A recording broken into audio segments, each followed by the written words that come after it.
10 থেকে 15 লক্ষ টাকা বিনিয়োগ করে কুয়েতে আসতে যাচ্ছেন রেকর্ড সংখ্যক বাংলাদেশি।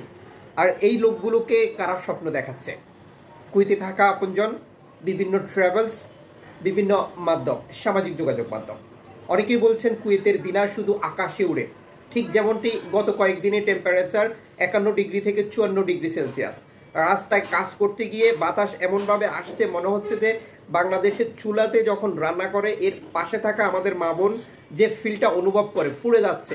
সানব্লক ব্যবহার করে বর্তমান সময় আমাদের দেশের রমণীরা, এটা তাদের জন্য একটা পজিটিভ। তবে প্রবাসীরা সানব্লক ব্যবহার করার খুব একটা সুযোগ পায় না। আর এমন করে যদি কুয়েতের দিনার উঠতে থাকে তাহলে 10 থেকে 15 লক্ষ টাকা দিয়ে একজন বাংলাদেশি কেন আসবেন না তাদের তথ্য মতে। কিন্তু আমরা যে তথ্য দিই এই তথ্য মতে 3 থেকে 5 লক্ষ টাকার বেশি যদি বর্তমান সময় কুয়েতে আসতে লাগে কারোর, তার কুয়েতে আসা উচিত নয়। কারণ আপনাকে প্রথমে হিসেব করতে হবে 75 দিনার থেকে 100 দিনার পর্যন্ত যদি আপনি প্রথম পর্যায়ে স্যালারি পান, আপনি কত পাচ্ছেন।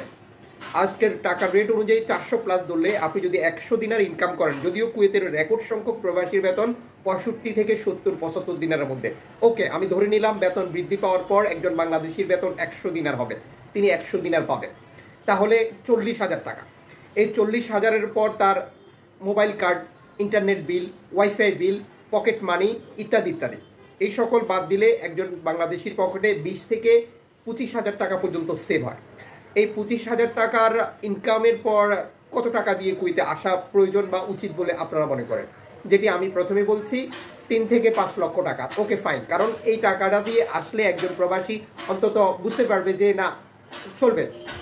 কিন্তু একজন প্রবাসী যদি 12 থেকে 15 লক্ষ টাকা বিনিয়োগ করে কুয়েতে আসে, সেই ব্যক্তি যদি 10 থেকে 12 লক্ষ টাকা পায় তাহলে পরিস্থিতি কি হবে? গতকাল সামাজিক যোগাযোগ মাধ্যমে এক ভাই আত্মহত্যা করেছিল, দেখলাম একটি নোট লিখে গেছে। সেই নোটে তিনি লিখেছেন, আমার এই মৃত্যুর জন্য কেউ দায়ী না, আমি আমার উপরে বিরক্ত ছিলাম যে জন্য আমি এটা করেছি। আমি সবাইকে অনুরোধ করব আমার মৃতদেহটি যেন কাটা না হয়। কারোর প্রতি কোনো অভিযোগ নেই, তবে বিবাহিত ছিল। এখন কথা হচ্ছে যে আমরা প্রতিনিয়ত সারা বিশ্বে রেকর্ড সংখ্যক রেমিটেন্স যোদ্ধার মৃত্যু দেখছি। সাধারণত বাংলাদেশে যখন মৃতদেহগুলো ফিরে যায় তখন সেখানে লেখা থাকে হার্ট স্ট্রোক, হৃদক্রিয়া বন্ধ হয়ে মৃত্যুবরণ করেছে। যদিও এটি নিয়ে প্রশ্ন রয়েছে মানবাধিকার সংগঠনগুলো, কারণ আমরা এমন এক দেশে জন্মগ্রহণ করেছি সেখানে যে লোকজন এটিকে নিয়ে চ্যালেঞ্জ করবে, এটির সঠিক তথ্য উদ্ঘাটন করবে, সেই ব্যক্তি আমাদের দেশে জন্মগ্রহণ করে নাই।